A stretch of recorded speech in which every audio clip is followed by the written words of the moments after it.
નમસ્કાર, શો ટાઈમમાં આપનું સ્વાગત છે।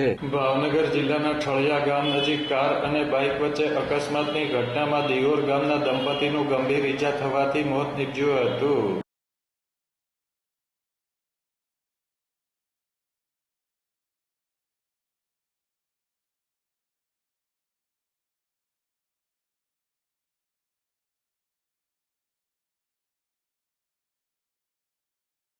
તળાજા તાલુકાના દિહોર ગામમાં રહેતા દલપતભાઈ ખાટાભાઈ દિહોરા અને તેમના પત્ની કાંતુબેન દિહોરા બાઇક પર દવા લેવા માટે ઠાડજ ગામ જઈ રહ્યા હતા ત્યારે ઠાડજ ગામ નજીક બાઇક અને કાર વચ્ચે અકસ્માત થયો હતો।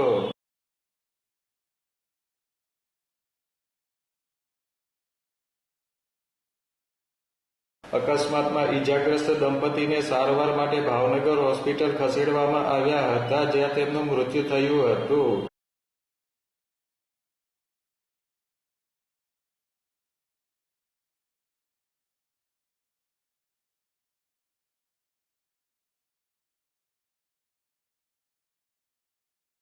અકસ્માતની આ ઘટના અંગે પોલીસે તપાસ હાથ ધરી છે।